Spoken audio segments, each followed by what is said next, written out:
안녕하십니까. 통일나우의 이영아입니다. 한 주간의 통일 소식 브리핑에서 전해드립니다. 통일부 국립통일교육원은 광복 80주년을 맞아 남북한 출신 청년들이 유럽을 탐방하며 통일 미래를 체험하는 글로벌 통일 체험에 참여할 청년 20명을 모집합니다. 참가자들은 경제적 부담이 없도록 전액 지원되며 7월 13일부터 22일까지 8박 10일간 독일 통일과 폴란드의 체제 전환 과정, 이후의 발전상을 직접 보고 듣고 체험하게 됩니다. 모집 기간은 4월 9일을 시작으로 26일까지며 국립통일교육원 누리집에서 만 19세 이상, 34세 이하 대한민국 청년 누구나 지원하실 수 있습니다. 통일부는 지난해부터 교육부가 여러 정부 부처와 협업해 실시하는 학생 참여형 인성교육 활동에 통일 리더십 새싹 캠프를 운영합니다. 캠프는 한반도 통일미래센터 시설을 활용한 다양한 체험형 교육을 통해 미래 세대에게 통일의 꿈을 제시하며 회차별 100명씩 중학생을 대상으로 운영됩니다. 신청을 희망하는 중학생들은 소속 학교 가정통신문과 교육청 SNS 안내에 따라 4월 20일까지 신청서를 제출하실 수 있습니다. 방북 중이던 어느 날 갑작스럽게 억류됐던 미국 선교사는 고된 노동과 함께 735일을 보냈습니다. 그의 눈에 비친 북한은 어떤 모습이었을까요? 지난주에 이어 케네스베 선교사를 만나봅니다. 안녕하세요. 통일담담의 조수빈입니다. 아마 많은 분들이 놀라기도 하고 궁금한 점도 있으실 것 같습니다. 지난 시간에 북한에 억류돼서 노동교화소로 끌려간 그 이야기까지 들어봤는데요. 오늘도 케네스베 선교사님과 계속해서 얘기 나누겠습니다. 안녕하세요. 네, 안녕하세요. 네, 그리고 유니콘 기자단 임선아 씨도 함께 하겠습니다. 네. 자, 지난주에 말씀하셨던 그 노동교화소의 아주 고된 노동, 낯선 환경, 건강에도 문제가 생기셨다라고 얘기했습니다. 이거 정말 너무 힘들었다. 이런 기억 몇 가지 있으실까요? 일단은 이제 주는 음식이 아주 한정되어서 국하고 밥하고 이제 짠지 2개 정도가 나옵니다. 겨울철에는 뭐 먹을 게 거의 없고요. 예, 여름에는 뭐 간혹 가다가 국수가 나오기도 하고 하는데 또 한두 시간 노동하면 다 배가 고프고 그래서 항상 배고픈 상태로 이제 있다는 것과 2년하고 5일, 735일을 있었는데 모든 끼니를 제가 혼자 먹었다는 게 그게 사실은 굉장히 어려운 것 같아요. 말할 사람이 없고 2,000 몇백 끼를 저 혼자서 맨날 먹었다는 게 근데 그래도 뭐 배가 고프니까 그거 주는 거라도 예, 이제 먹게 되고 밥에는 뭐 돌 같은 것도 많이 있고 그래서 사실은 이제 물에다가 이렇게 흔들어서 먹어야 되고 뭐 이러한 것들이 있어도 배고프면 근데 그거라도 정말 잘 먹게 되고요. 가장 어려웠던 거는 이제 아무래도 이제 그리움이겠죠. 가족들. 네. 첫째는 이제 자유에 대한 그리움이고요. 자유가 이렇게 소중하구나. 제가 평생 이렇게 어디 갇혀본 적이 없게 살다가 이렇게 제 자유가 이렇게 억압됐다는 것이 가장 어려웠던 일 같고요.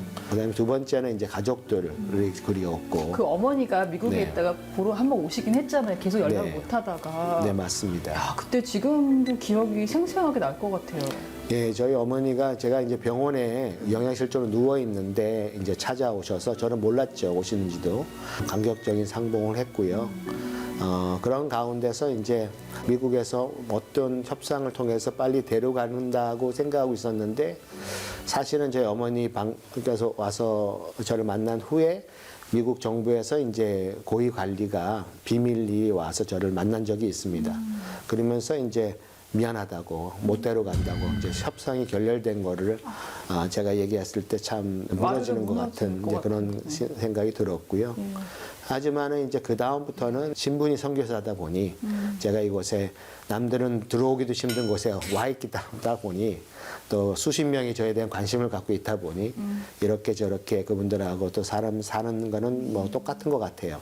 1대1로 만날 때는 이제 그분들이 자기들 살고 있는 얘기들 제가 물어볼 수 있고 그분들도 물어보고 뭐 나만은 정말 잘 사느냐 소득은 얼마나 되느냐 어떻게 여행을 다니느냐 자기들은 통행증이 있어야지만이 해외여행도 갈 수 있고 하는데 부럽다는 이제 그런 모조로 얘기도 하고 그래서 제가 이제 통일되면 어디를 제일 가고 싶으세요? 했더니 제주도를 다 가고 싶다 하시더라고요. 그래서 제주도에서 예전에 보내준 그 귤을 먹은 적이 있다고 맛있다 하시면서 그렇게 좋다고 하는데 제주도 한번 갔으면 좋겠다. 그래서 제가 앞으로 통일되면 제가 모시고 가겠습니다 했더니 되게 좋아하시고 그곳에 있으면서 너무 힘들고 정말 그날 다음 날까지 제가 생존할지 중간에 어떻게 될지 모르는 그러한 고통 속에 있을 때도 있었지만 또 때로는 고난도 유익이 됐던 그러한 일들도 있어서 하루하루를 이제 버텨나가는 이제 원동력이 된 것 같습니다. 제가 지난번에 이면수 목사님 오셨을 때 참 기가 찼던 게 노동교화형 받고 있는 죄수보다 더 억울한 사람이 없잖아요. 네. 근데 그 간수들조차 목사님한테 와서 자녀 상담하고 네. 인생 상담한다는 거예요. 같은 맥락 한번 해보셨네 그분들이 케네스웨이 선교사님. 네, 저한테 와서 이제 제가 예비 부부 상담, 야, 기가 차지 않으셨어 속으로? 그다음에 가정 상담 뭐 이런 것들을 제가 그러다 보니까 어떤 분들은 아 정말 그 하나님이 되면 뭐 좀 생기는 게 있냐고 하면서 그 혜택을 물어보는 사람 아니면 뭐를 갖다 바쳐야 되느냐 뭐 그러니까 의무가 뭐냐. 아, 김정은처럼. 그러니까 한 분은 그러시더라고요. 이렇게 정말 하나님이 진짜 있으면 왜 아직도 못 가고 있느냐. 당신처럼 이렇게 고통받는 사람 처음 봤다. 하나님의 계획이 다른 것 같습니다. 저 아니면 어떻게 이런 얘기 듣겠어요 했더니 맞다고. 아니 너무 지금 예. 홀리하게 얘기하시는데 인간이시니까 화나지 않으셨어요? 아니 지금 내가 나보다 더한 사람이 없는데 왜 나한테 와서 이런 얘기 하나? 이제 매일매일의 삶이 이게 어떨 때는 포기하고 싶을 때도 많죠. 처음에 왔을 때는 저를 뭐 미국의 CIA냐 뭐 이런 얘기도 했고 국가를 전복하려고 했다니까 아주 그분들 말로 격분해서 막 쌍욕을 하고 뭐 기합을 주고 뭐 제가 이제 뭐 얻어맞지는 않았는데 이제 자기들이 할 수 있는 정말 저녁 때 뭐 일을 제대로 못 끝냈으면 이제 뭐 밤을 새워서 끝내라 그런 분들도 있었지만 이제 시간이 지나다 보니까 그분들도 나중에는 이런 얘기를 하더라고요. 야, 좀 이상하다. 왜냐하면 우리가 간수고 네가 죄수인데 왜 네가 더 행복해 보이느냐. 하루하루 그가 어려운 가운데서도 이제 그곳에 있으면서 감사가 많이 생겼던 시간이라 할까요? 감사하시대요. 예, 그래서 감사할 수 이제 있어요? 희망이 무너진 순간들을 얘기해 주셨는데 그럼 갑자기 어떻게 석방이 된 겁니까?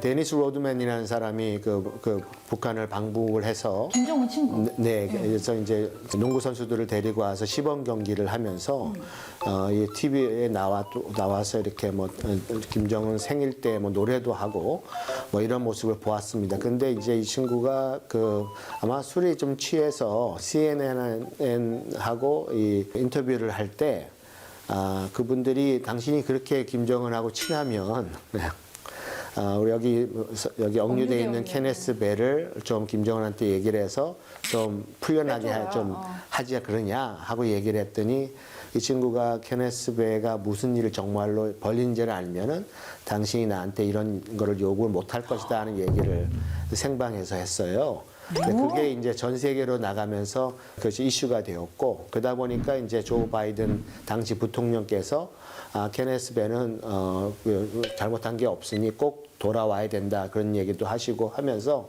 북한 정부가 죄 없는 사람을 붙잡아놨다는 얘기냐 이렇게 돼서 이제 저보고 이제 기자회견을 하라고 얘기를 해서 이제 기자회견을 하면서 잘못을 시인하고 그다음에 잘못에 대해서 인정을 하면 그러면 이제 미국 정부가 와서 배상을 한다면 그러면 다 끝나는 일이다. 아유, 나쁘다고 이렇게 저를 정치적인 흥정물로 무슨 협상을 통해서 당시 이제 대륙간 탄도미사일 발사도 하고 핵실험을 3차 핵실험을 하고 이러면서 제가 이제 그곳에 계속 붙들려 있었던 그런 이유 중에 하나가 되었었거든요. 한 20여 명의 관리들이 이제 저를 만나러 왔고 그리고 이제 김정은이 특별 사면을 해서 사면식까지 했습니다.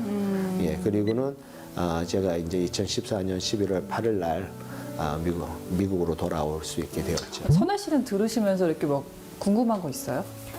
이제 2014년에 시애틀 공항에 도착하셨으니까 벌써 10년이 지났는데 맞습니다. 그때 당시에 북한 주민들의 모습이 실제로 어떠했는지 좀 궁금합니다. 그 교화소 계실 때는 못 만났을 거고 사업하실 때는 보셨을 거고. 네, 제가 그 18번 방북을 하면서 거의 북한 전역을 다 가볼 수 있었고요. 보여주고 싶은 데만 보여준 경우도 있지만 저희처럼 이렇게 여러 군데를 다니다 보면 실제적으로 너무 힘들게 살고 있고 또 그곳에 겨울철에는 저는 농사도 안 하니까 좀 쉬지 않을까 했는데 그것이 아니라 도로 공사를 한다든지 눈을 치운다든지 동원되는군요. 동원되는 수많은 분들 봤을 때 갓난 아이를 등에 업고 눈을 치우는 그런 엄마의 모습을 본 적이 있고요. 제일 힘든 것은 자유 없이 산다는 거, 또 그들은 그냥 맹목적으로 나라에서 그 정해진 일과 시키는 일만 해야 된다는 것이 지켜보는 사람들 입장에서는 가장 어려운 일 같아요. 네. 혹시 그런 경험이 깔려 있기 때문에 지금 나오신 이후에도 포기하지 않고 북한 인권 활동 하시는 건가요? 그렇습니다. 그래서 저는 이제는 사람이 사람처럼 살 수 있는 세상이 올 수 있으면 너무 좋겠다. 북한이 일단 저희가 통일을 해야 되는 가장 큰 이유 중에 하나는 그들이 사람 대접을 받고 사람처럼 살 수 있는 방법은 노예에서 해방되는 일이다 하는데 전 국민을 노예화 해놨기 때문에 그러한 인권이 말살된 곳에서는 하루도 우리는 살기가 어려운데 그들은 그것이 운명이고 숙명으로 알고 살고 있고 또 그들의 꿈은 사치라는 그런 친구들을 제가 봅니다. 그래서 그들이 어릴 때부터 자기들은 어떻게 해서라든 탈북하는 것만이 유일한 소망이다. 그렇게 얘기를 하면서 정말 결국 탈북을 해서 한국에 온 많은 우리 젊은 친구들이 그곳에서는 자기가 꿈을 꿀 수 없었는데 여기 와서 대학을 다니고 간호사가 되고 변호사가 되고 미국에 유학을 가는 친구들을 제가 옆에서 보고 도우면서 이들이 북한에 있었다면 지금 뭘 하고 있을까? 군대에 가 있을 것이고 총알바지가 되지 않았을까? 예. 이러한 것들 보면서 어떻게 해서라든 우리가 빠른 시일 내에 통일을 이뤄내야겠다는 마음으로 지금 통일을 위해서 또 그들의 인권을 위해서 일하고 있습니다. 그러니까 단순히 저도 예전에 이제 북한 사람들을 네. 뭐 같은 동포로서 안쓰럽게 생각해야 되는 게 뭐 못 먹거나 잘 못 살기 때문이어서가 아니라 말씀하신 대로 자기 삶을 자기가 판단하지 못하고 끌어갈 수 없으면 그게 바로 노예의 삶이잖아요. 네, 맞습니다. 그런 의미에서 좀 저희가 북한 인권에 대해서 더 많은 관심을 가져야 될 것 같습니다. 안타까운 건 지금도 북한에는 억류자들이 있어요. 이렇게 또 뭐 국가의 도움을 받을 수 있는 분들도 있지만 그렇지 못한 사람들도 있거든요. 좀 하시고 싶은 말씀이 많을 것 같습니다. 그들의 생사도 우리가 알지 못하고 또 서신거래도 할 수 없고 그분들에 대한 인권이 보장돼야 될 것들이 되지 않는 것을 보면서 우리가 어떻게 해서라든 가족들은 최소한 그들의 생사 여부를 알아야 되지 않겠나. 네, 맞습니다. 이제 대한민국에도 가족의 품에 못 돌아오고 지금 생사도 알 수 없는 분들이 아직도 많은데요. 선교사님과 함께한 오늘 우리가 어떤 분들을 기억해야 될지 자서전 제목이 그거였잖아요. 맞습니다. 네. 잊지 않았다는 예, not forgotten. 네, 맞습니다. 예. 그렇게 북한 땅에 있는 2,500만 의 우리 주민들, 그다음에 지금도 탈북하신 중국과 또 삼국에 계신 분들, 또 한국에 나와 있는 이 새롭게 시작하시는 탈북민들을, 탈북 난민들을 우리가 정말 잊지 말고 또 우리가 할 수 있는 것들을 우리가 지금부터 준비하고 통일을 준비하는 세대들이 일어나지 않겠나 네. 이렇게 생각합니다. 네, 감동적인 말씀 감사하고요. 앞으로도 많이 활약해 주시길 바랍니다. 통일 담담은 다음 시간에 더 감동적인 이야기로 찾아뵙겠습니다. 통일 담담. 아이고 감사합니다.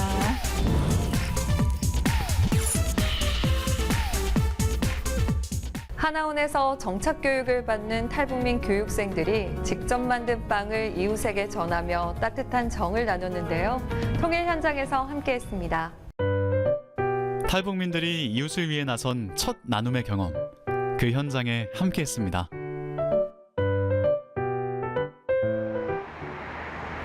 대한적십자사 경기도지사에 있는 남중부 봉사관. 탈북민 교육생들이 이곳을 찾았습니다. 진행하기 전에 주의사항을 먼저 말씀드리도록 하겠습니다. 제가 장갑 끼고 있어요. 저희 위생 때문에 장갑을 착용할 건데 이 장갑은 뭐가 재료가 묻었다고 벗는 게 아니라 우리 손 대용이에요. 손에 바로 재료가 닿지 않게 하기 위해서 장갑을 끼시는 거니까 계속 닦아가시면서 진행하시면 되고.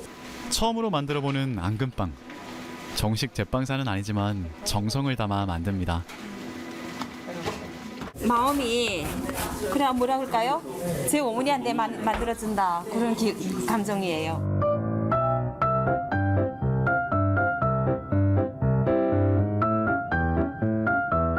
하나원은 탈북민들이 한국 사회에 정착하는 데 도움이 되는 사회 적응 교육을 진행하고 있는데요. 봉사활동 시간을 마련한 이유가 있습니다. 처음에 탈북민이 북한 이탈 주민이 이제 한국에 오면 이제 정부나 우리 국민들한테 도움을 받는 그런 위치거든요. 그러다 보니까 이제 도움만 받는 것보다는 이분들이 나중에 정착을 한 후에 도움을 주는 사람이 되면 좋겠다 그런 취지에서 이런 봉사활동을 계획을 했고요. 앙금빵이 구워지는 동안 신선한 과일을 듬뿍 얹은 생크림 케이크도 만듭니다.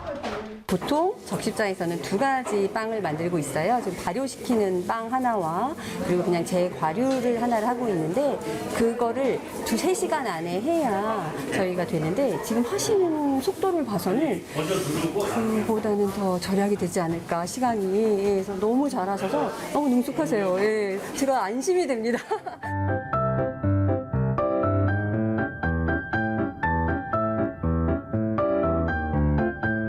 교육생들은 직접 만든 빵을 들고 봉사관 인근의 소외계층 가정을 찾았습니다. 나름 저희 굉장히 이쁘게 만들었고 정성을 다해서 만들었고 또 드시면 아마 좋으실 거예요. 그렇게 서로가 도란도란 이야기를 나누며 함께하는 시간이 서로에게 용기를 줍니다. 뭉치 갖고 잘 사는 거 서로 도와가면서 살아야지 되지 않겠어요.